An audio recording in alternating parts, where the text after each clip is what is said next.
मित्रों, जय श्री राम। ज़्यादा से ज़्यादा मित्र जुड़िए ताकि हम विषय को भी रख सके और जो विचार आज हमें आपके समक्ष प्रस्तुत करने हैं उन विचारों को हमारे और मित्रों तक हम पहुंचा सके। इसलिए अपने साथ और मित्रों को भी जोड़िए ताकि सत्य से हम परिचित हो पाए। जो आज के लाइव का विषय है वो देश का हिंदू राजनीति का शिकार। इस विषय पर मैं रघुवीर सिंह जडेजा, हिंदू युवा संगठन भारत, आपके समक्ष देश की वास्तविकता और हिंदू समाज की परिस्थिति इस विषय पर कुछ विचार रखूंगा। आप सोचिएगा, समझिएगा। आवश्यक नहीं है कि इन विचारों के साथ आप सहमत हो, किंतु यह विचार आपको सोचने पर अवश्य मजबूर करेंगे। पिछले 70-73 सालों से, जब से देश में लोकतंत्र आया या उससे पहले जब देश में अंग्रेज थे, हिंदू समाज की परिस्थिति क्या रही। आजादी के समय का सबसे बड़ा चेहरा महात्मा गांधी, तुष्टीकरण का भोग हिंदू समाज। आप समझिए कि उस समय बहुमत हिंदू समाज के नाम पर हिंदुओं को या हिंदू समाज की अवगणना महात्मा गांधी द्वारा की गई। वह राजनीति चलते चलते चलते चलते कांग्रेस के डीएनए में घुस गई और कांग्रेस ने जब तक 40-50 वर्ष वह सत्ता में रही, तब यह किसी न किसी प्रकार से हिंदू समाज का शोषण हुआ, हिंदू समाज की अवगणना सतत चलती रही। और जब वर्तमान परिप्रेक्ष्य, वर्तमान जब समय हम देखते हैं तो कुछ दिन पहले बनी हाथरस की घटना, हाथरस की घटना निंदनीय है, घृणास्पद है, दुखद है और शर्मजनक है। दोषियों को सजा मिले, निर्दोष जो हैं वो ना आए और सजा ऐसी कड़ी हो कि दूसरी बार अगर ऐसा कुछ भी हुआ है तो दूसरी बार कोई भी व्यक्ति ऐसा करने से पहले 100 बार विचार करे। बलात्कार, दुष्कर्म या नारी हिंसा किसी भी धर्म की स्त्री से हो, किसी भी जाति की स्त्री से हो, वह स्वीकार्य नहीं है। हम हिंदू सहिष्णु हैं, हर व्यक्ति का स्वीकार करते हैं। और जब कठुआ में आसिफा नाम की एक बच्ची का दुष्कर्म हुआ था या नहीं हुआ था मुझे पता नहीं है, पर जो भी उस घटना हुई थी, हम सब ने बढ़ चढ़कर, मैंने स्वयं ने भी, हमारे संगठनों ने भी बढ़ चढ़कर उन घटना का विरोध किया, क्योंकि हमारे यह संस्कार है। हम नारी को आदर की दृष्टि से, मान की दृष्टि से देखते हैं।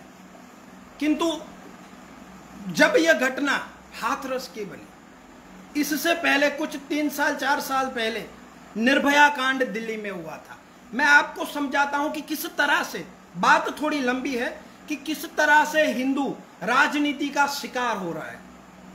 अब जो घटना दिल्ली में घटित हुई थी, शायद 2012 या 13 की यह घटना है।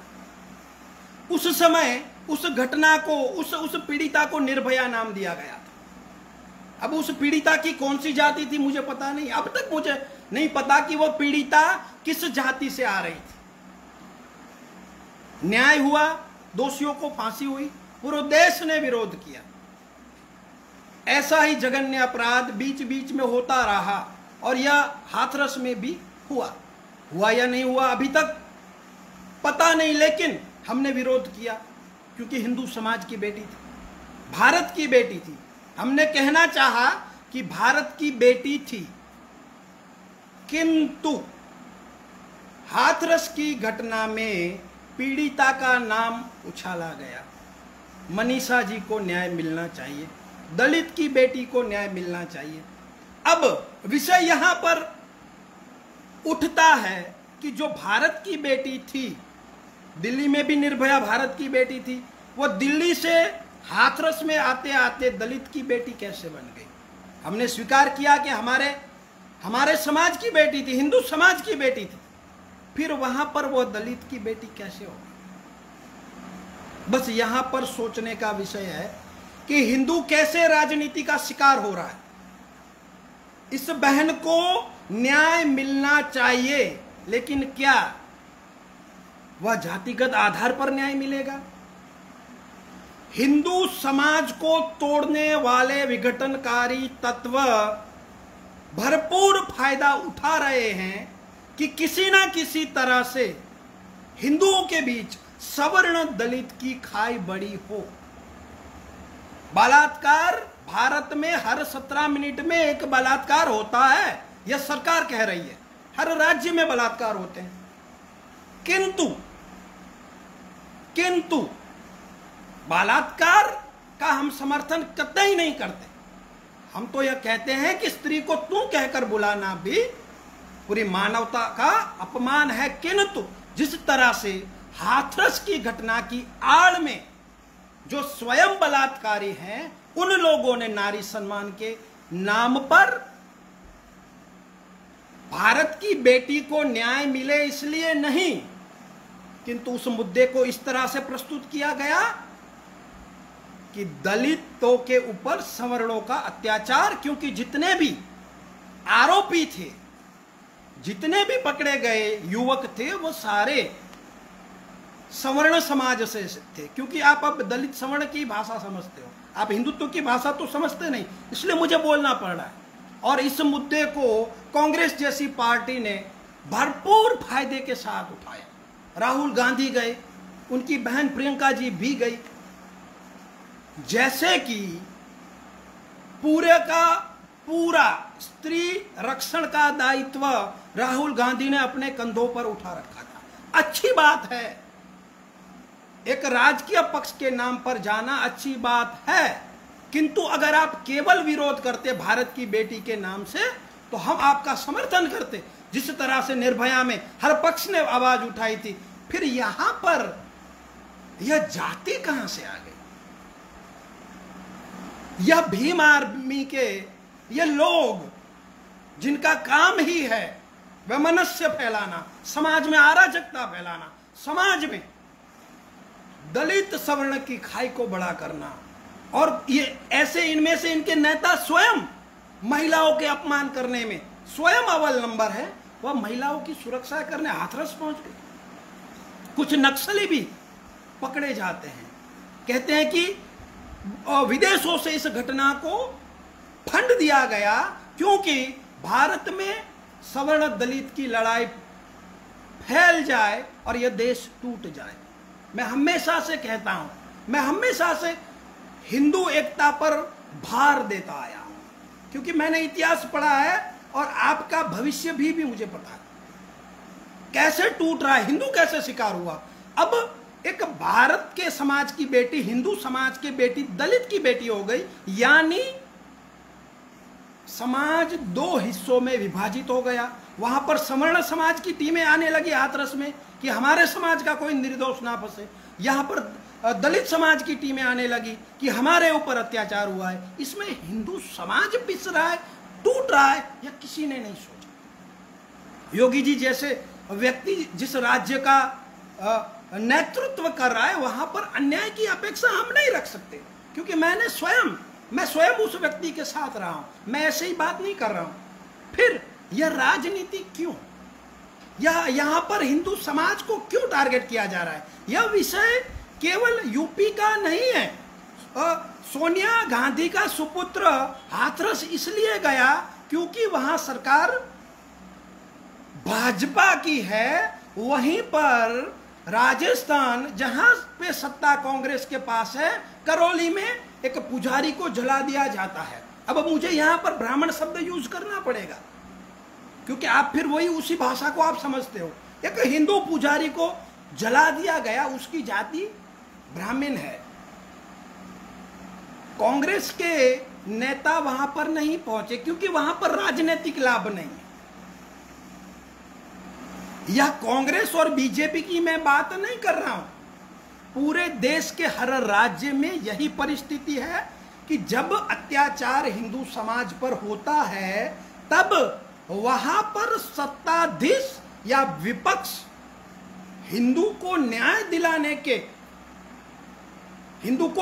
दिलाने के लक्ष्य के साथ नहीं जाता, वहां पर यह दोनों पक्ष या देश में जितने भी राजनीतिक पक्ष हैं वो यह देखते हैं कि यहां पर हमें सत्ता लक्ष्य क्या फायदा है।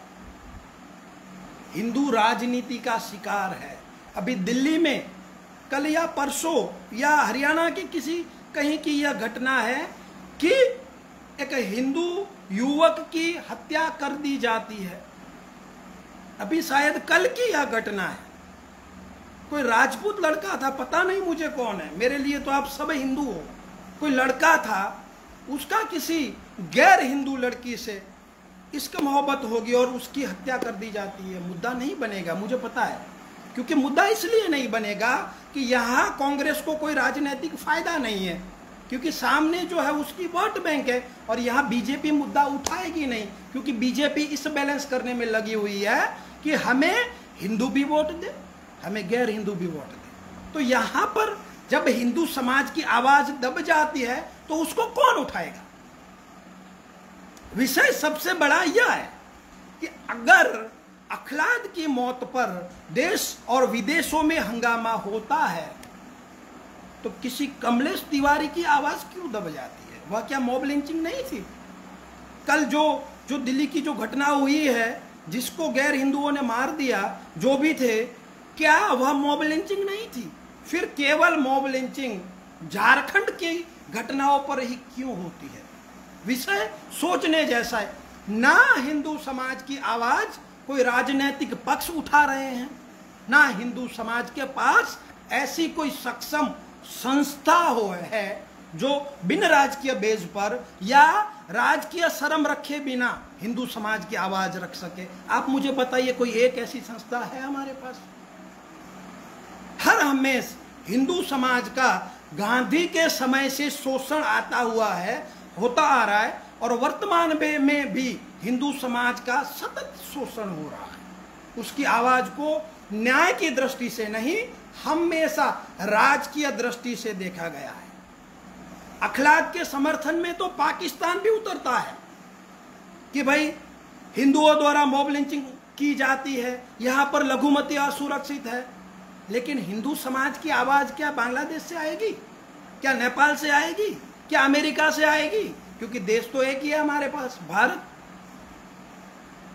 और भारत में भी जब हिंदू तुष्टीकरण की राजनीति का भोग बना हुआ है तो इस समाज की आवाज कौन उठाएगा। कैसे इस समाज को न्याय मिलेगा। आज मैंने गोंडा में सुना कि किसी साधु के ऊपर गोली मारी गई, किसी साधु को, और वहीं महाराष्ट्र के पालघर में 4 साधुओं को मार मार कर पीट कर खत्म कर दिया जाता है। अब महाराष्ट्र का पालघर मुद्दा बनेगा, यूपी की घटना मुद्दा नहीं बनेगी।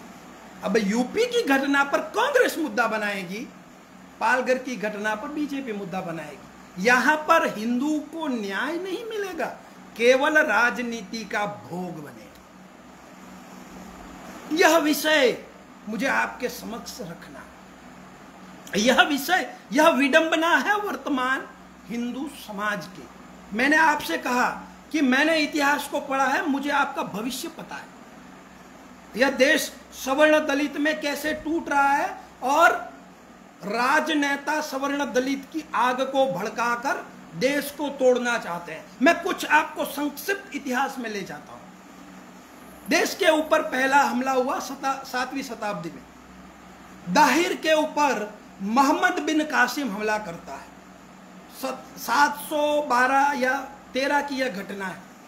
अब दाहिर क्या, जो राज सत्ता थी दाहिर की, दाहिर सक्षम राजा था, किंतु यह आग कब से फैली हुई है। 7वीं शताब्दी में जिस क्षेत्र का राजा दाहिर था उस क्षेत्र में बौद्धों की संख्या ज्यादा थी, वहां बौद्धिस्ट ज्यादा रहते थे। और उस समय भी 7वीं शताब्दी में भी बौद्ध और हिंदुओं के बीच में वैचारिक मतांतर था। जिस सत्ता का दाहिर स्वामी था, उस सत्ता की प्रजा बहुमत बौद्धिस्ट थी। जब मोहम्मद बिन कासिम ने हमला किया दाहिर पर, तब वहां के बौद्धों की जनसंख्या ने यह सोचा कि दाहिर हारता है तो हारने दो, हमें इससे क्या, यह तो हमारा दुश्मन है, इससे तो हमारी वैचारिक मतभेद है। दाहिर हार गया मित्रों। लेकिन विदेशी लुटेरों ने पहला क्या काम किया, दाहिर के लोगों को तो जब काटा तब काटा, पहला उन्होंने बौद्धों को काटना शुरू किया और तक्षशिला जैसा हमारा वैश्विक जो यूनिवर्सिटी था उसको नष्ट किया गया। और बौद्धिक जो श्रवण थे, कहते हैं कि इतना ज्यादा उनका रक्तपात किया गया कि इतिहास में कभी इतने बौद्ध नहीं मरे। आज क्या परिस्थिति है, समझ रहे हैं मेरी बात को? वैचारिक मतभेद के कारण, सवर्ण दलित की लड़ाई के कारण पहली बार भारत ने अपने जमीन का टुकड़ा गंवाया था। आज भी यही राजनीति चल रही है। आप सोचिए कि अगर पाकिस्तान या चीन भारत पर हमला करते हैं तो यह कथाकथित नक्सली, यह कथाकथित जिसको यह कहा जाता है कि अपने समाज की लड़ाई लड़ रहे हैं, ये लोग किसके पक्ष में लड़ेंगे? मुझे बताइए आप। बहुत बड़ा गंभीर सवाल मैं आपके सामने रख रहा हूं। तो इससे टूटेगा कौन? इस राजनीति को, इस सत्ता की राजनीति के कारण देश विभाजित हो रहा है, हिंदू समाज टूट रहा है, राजनीति का शिकार बना हुआ है हिंदू। वह राजनीति की ब्रह्मजाल में इतना ज्यादा दिशाहीन हो चुका है कि उसे अपनी भलाई, क्षणिक लाभ के लिए उसे अपनी भलाई नहीं दिख रही कि मेरा भविष्य क्या है। दाहिर हारा मतलब भारत हारा, हिंदू हारेगा मतलब भारत खत्म हो जाएगा। इस विषय को समझिए मित्रों। यह घटनाएं, इन घटनाओं को जब तूल दिया जाता है तो उसके पीछे राजनीतिक मंशा होती है। अब तक पालघर के संतों के लिए सीबीआई जांच नहीं हुई, किंतु वहीं सुशांत के लिए सीबीआई जांच होती है। कारण क्या है? पालघर के संत हिंदू थे, सुशांत भी हिंदू था, लेकिन सुशांत से जो राजकीय लाभ हमें मिल रहे थे वो पालघर के संतों से नहीं मिल रहे। विषय को आप समझ रहे हैं? जिग्नेश जैसे समाज को तोड़ने वाले, गुजरात में एक जिग्नेश जैसा व्यक्ति है, समाज को तोड़ने वाले व्यक्तियों को सुरक्षा मिल रही है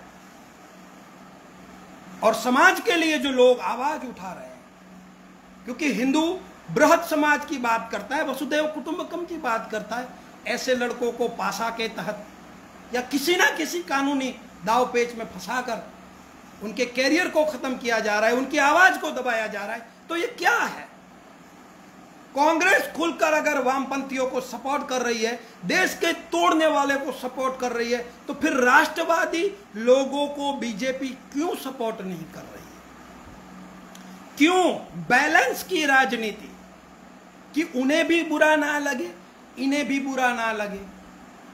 इस बैलेंस की राजनीति में हिंदू समाज पिस रहा है। हिंदू समाज धीरे धीरे धीरे धीरे धीरे खत्म हो रहा है। आपको दिख तो सब सही रहा है, लेकिन मित्रों सब सही नहीं है। 2 दिन पहले बरोड़ा में हार्दिक भरवाड़ नाम के एक नव युवक की, 19-20 साल के युवक की हत्या कर दी जाती है। मुद्दा नहीं बनेगा क्योंकि मुद्दा गुजरात का है, मारने वाला कांग्रेस की वोट बैंक है, इसलिए यहां पर कांग्रेस विरोध नहीं करेगी। जबकि सत्ता पक्ष बैलेंस की राजनीति करेगा कि भाई कहीं दंगे ना फैल जाए। दंगे फैलाना किसी का आश्रय नहीं है, किंतु जब न्याय की बात होती हो तब यह दोगला व्यवहार क्यों? कांग्रेस तो तुष्टीकरण की राजनीति कर रही है, लेकिन कहीं ना कहीं बीजेपी भी उस राजनीति का हिस्सा बनकर हिंदू समाज की आवाज को दबा रही है। मित्रों, जिस तरह से हाथरस में एक वाल्मीकि समाज की बेटी थी, एक हिंदू समाज की बेटी थी, उसी तरह से कच्छ, भुज, जहां मैं रहता हूं, 15 से 20 दिन पहले एक वाल्मीकि समाज की बेटी के साथ गैंग रेप होता है। 5 आरोपी होते हैं, उसमें 4 आरोपी गैर हिंदू हैं, 1 आरोपी हिंदू है। उस घटना को न्याय दिलाने के लिए हिंदू युवा संगठन ने भरपूर प्रयास किए, किंतु वहां पर ना जिग्नेश दिखा, ना कांग्रेस की ये राहुल ब्रिगेड दिखी, ना ये हमारी प्रियंका जी दिखी, ना वहां पर कोई भीम आर्मी का व्यक्ति गया। पता है क्यों नहीं गया? क्यों नहीं गया? क्योंकि वहां पर जो अपराधी थे उनसे उनको कोई लाभ नहीं है, क्योंकि जय मीम और जय भीम का गठबंधन वहां पर फिर टूट जाता है। समझ रहे हैं मेरी बात को आप? उस घटना को तूल नहीं दिया गया, ना नेशनल मीडिया में दिखाया गया। आपको पता है? आपको भी नहीं पता है। हाथरस की घटना अब तक मीडिया में चल रही है, लेकिन भूज की बेटी के साथ, भारत की बेटी के साथ, वाल्मीकि समाज की बेटी के साथ भूज में जब गैंगरेप होता है, कानून अपना काम कर रहा है, पुलिस ने अच्छा कार्य किया है, हिंदू युवा संगठन ने भी मदद की है बेटी की, लेकिन यह मुद्दा फिर समाज के सामने क्यों नहीं रखा गया? अगर आप अपने समाज के हितेच्छु हो, आप यह समझते हो कि हम हिंदू नहीं हैं, हम दलित हैं, तो अगर आप दलित हो तो भूज की वाल्मीकि समाज की बेटी भी दलित है, फिर आपने यह मुद्दा क्यों नहीं उठाया? क्यों देश के समक्ष आप न्याय नहीं लेकर गए कि हमें न्याय चाहिए? बात को समझना पड़ेगा कि किस हद तक देश को तोड़ने का प्रयास हो रहा है, कि कैसे कैसे अपराधियों की जातियां ढूंढी जा रही है, कैसे कैसे पीड़ितों की जातियां ढूंढी जा रही है। जैसे विकास दुबे का एनकाउंटर हुआ था यूपी में, ब्राह्मण समाज को भड़काकर किस तरह से पूरी राजनीति का स्वरूप दिया गया। आप सोचिए मित्रों, जब आप किसी जातिवादी नेता का समर्थन करते हैं, वह चाहे मेरी जाति का हो, वह चाहे आपकी जाति का हो, आप देश को तोड़ने वाले लोगों का समर्थन करते हैं। मेरी बात को समझ लेना, क्योंकि यही जातिवादी लोग 10 वर्ष तक अगर राजनीति में सक्रिय रहे तो यह देश खंड खंड हो जाएगा। दाहिर के समय में जैसे देश टूटा, देश वैसे ही वर्तमान में टूटेगा, 10 वर्ष के बाद टूटेगा, क्योंकि राजनीति, भारत की राजनीति ने ऐसा एक मोड़ ले लिया है कि जातिवादी नेताओं को राजनेता भी प्राधान्य दे रहे हैं, राजनेता भी उनको महत्व दे रहे हैं, राजकीय पक्ष भी उनको महत्व दे रहे हैं, और लोग स्वार्थ की राजनीति करके, जातिवाद की राजनीति करके कोई एमएलए बन रहा है, कोई एमपी बन रहा है, और वही लोग पार्लियामेंट में बैठ रहे हैं, वही लोग विधानसभा में बैठ रहे हैं। उससे यह देश क्या अपेक्षा रखेगा? क्या अपेक्षा रखेगा हिंदू समाज? क्या वो किसी हार्दिक भरवाड़ की आवाज को उठा पाएंगे, जिसकी दो दिन पहले गुजरात में हत्या हो गई, 16 हत्याएं कच्छ में हुई हैं? क्या इसमें से किसी ने अपराध, जो पीड़ित है उनकी जातियां ढूंढी? उसमें मरने वाले दलित भी थे, मरने वाले सवर्ण भी थे, लेकिन आवाज कहीं पर नहीं उठी। आवाज केवल रापर में उठी, क्योंकि रापर में जिस व्यक्ति की हत्या हुई वह व्यक्ति दलित समुदाय से था और हत्यारा था वो ब्राह्मण समुदाय से था। तो यहां पर भरपूर राजनीति हुई, रोड जाम किए गए, जबकि अपराधी दूसरे दिन पकड़ा गया, कच्छ के रापर में रोड जाम किए गए, नेशनल हाईवे बंद किए गए, और वहीं पर आज से 6-7 वर्ष पहले कच्छ में ही खिरसरा में एक दलित की हत्या कर दी जाती है। उसके 4 बेटे हैं, 2 बेटियां हैं, कुछ 6-7 बंदों का, व्यक्तियों का परिवार है। आज भी वह परिवार न्याय की भीख मांग रहा है। हत्यारे कौन थे? सवर्ण नहीं थे या कोई हिंदू नहीं था, इसलिए मुद्दा नहीं बना। हत्यारे वही थे जो कांग्रेस की वोट बैंक। वहां पर जिग्नेश नहीं जाता है, वहां पर कोई भी दलित नेता नहीं जाता है। दलित नेता केवल रापर जाते हैं, क्योंकि हत्यारा सवर्ण था। तो मैं मेरे हिंदू दलित भाइयों से भी कहना चाहूंगा कि किस राजनीति का भोग बन रहे हैं आप जिस पेड़ पर खड़े हैं उसी पेड़ को काट रहे हैं। और मैं हर एक सवर्ण से कहना चाहूंगा मैं सवर्ण और दलित शब्द इसलिए उपयोग कर रहा हूं क्योंकि आपको वही भाषा समझ में आती है।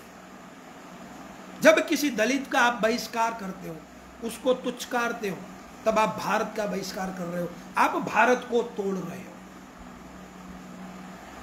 जब तक यह रथ के दो पहिए एक साथ नहीं चलेंगे मित्रों, भारत ना आगे बढ़ सकता है, न भारत सुरक्षित रह सकता है। तो हमें समझदारी से काम करना पड़ेगा। इस राजनीति का भोग हमें नहीं बनना है, क्योंकि कोई भी राजकीय पक्ष हिंदू समाज के लिए कार्य नहीं कर रहा।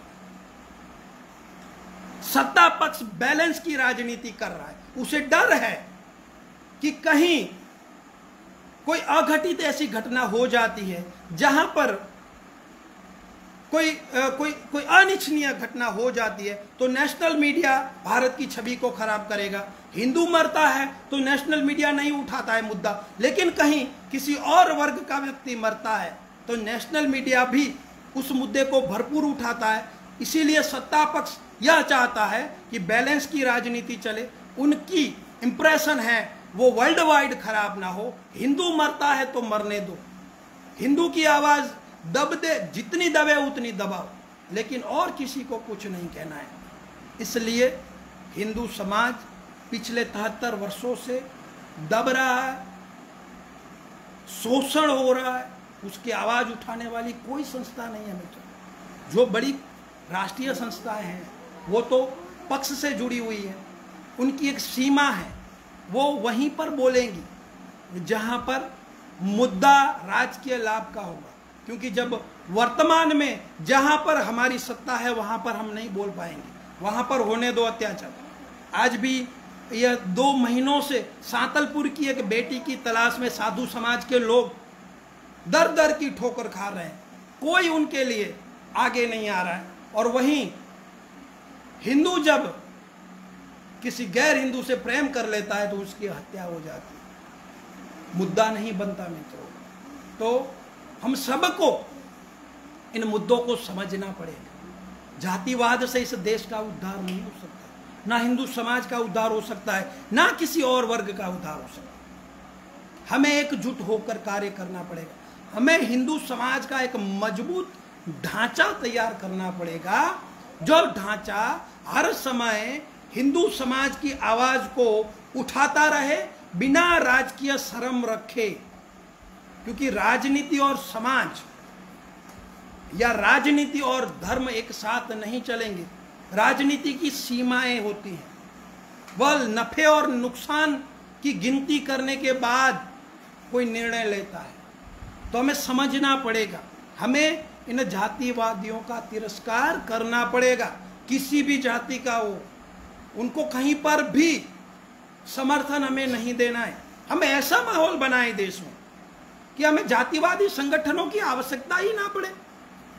यह कार्य युवा कर सकते हैं, यह कार्य मुझसे आपसे जुड़े युवा कर सकते हैं, यह कार्य हमारा संगठन कर सकता है, यह कार्य और संगठन कर सकते हैं। लेकिन हमारी दिशा स्पष्ट है, हमारी विचारधारा स्पष्ट है कि अगर देश को बचाना है तो देश को सवर्ण दलित की राजनीति से ऊपर उठाना पड़ेगा। यह राजनीति देश में खत्म होनी चाहिए। जाति आधारित राजनीति, जाति आधारित वोट बैंक खत्म होनी चाहिए, तभी भारत सुरक्षित रहेगा, वरना भारत खत्म हो जाएगा मित्रों। जैसे दाहिर आ रहा था वैसे धीरे धीरे धीरे धीरे पूरा भारत हारेगा। तो मेरे मित्रों, आप सबसे यही मेरी विनती है कि गोंडा के साधु को भी न्याय मिलना चाहिए, करौली के पुजारी को भी न्याय मिलना चाहिए, हाथरस की बेटी को भी न्याय मिलना चाहिए, किंतु जाति को आगे करके नहीं। वह बेटी है, वह चाहे किसी और धर्म की भी बेटी होगी तो भी वो हमारी बेटी है, क्योंकि स्त्री से संसार है, स्त्री से पूरी दुनिया है। क्योंकि स्त्री से ही पुरुष जन्मता है, पुरुष से स्त्री नहीं जन्मती मित्रों, क्योंकि जन्मदात्री वो है। इसलिए हम इन विषयों पर राजनीति नहीं करते, ना हमें यहाँ पर जाति देखनी है, लेकिन जाति आधारित राजनीति को और हिंदू समाज के हो रहे शोषण को कब तक हम ऐसे ही सहते रहेंगे। इसीलिए इस लाइव का हेडिंग राजनीति का शिकार हिंदू समाज और सदंतर निरंतर इस राजनीति का शिकार हिंदू समाज होता आ रहा है। हिंदू समाज का उपयोग नफे और नुकसान की राजनीति के तहत किया जा रहा है। जहां हजारों कमलेश तिवारी मर जाए, कहीं पर आह तक नहीं निकलती, लेकिन एक अखलाक की हत्या पर पूरे विश्व में वो आवाज गूंजती है। तो यह क्या है? वामपंथी इतने जब आपके ऊपर सक्रिय हो रहे हैं, तब हम तो राष्ट्र को जोड़ने की बात करने वाले लोग, फिर हमारी आवाज क्यों दबाई जा रही है? हमें क्यों दबाया जा रहा है? सोचने का विषय है। आप सोचिएगा, जब तक हम एकजुट नहीं होते, जब तक हम बृहद हिंदू समाज की कल्पना नहीं करेंगे, प्रत्येक हिंदू को अपनाने की बात नहीं करेंगे, तब तक न भारत विश्व गुरु बन सकता है, न भारत आर्थिक सत्ता बन सकता है, न भारत सुरक्षित रह सकता है। क्योंकि उसे ना खतरा पाकिस्तान से है, ना उसे खतरा चीन से है, उसे खतरा है देश के अंदर रहने वाले जातिवादी नेता, जातिवादी संगठन और उन संगठनों के जो मुखिया है, उससे इस देश को सबसे बड़ा नुकसान है। और मैं सरकार से भी विनती करना चाहूंगा कि ऐसे संगठनों के ऊपर प्रतिबंध लगे और ऐसी एक्टिविटीज करने वाले प्रत्येक नेता को आतंकवादी घोषित करके जो भी आतंकवादी विरोधी एक्ट हैं भारत में, वह एक्टों का उपयोग वहां पर किया जाए। यही इस देश को बचाने का एकमात्र रास्ता है मित्रों। जय श्री राम। इसी तरह से जुड़े रहिए और इस विचारधारा को आगे बढ़ाते रहिए, ज्यादा से ज्यादा शेयर करके और लोगों को भी इस विचारधारा से परिचित करवाइए। जय श्री राम। हर हर महादेव।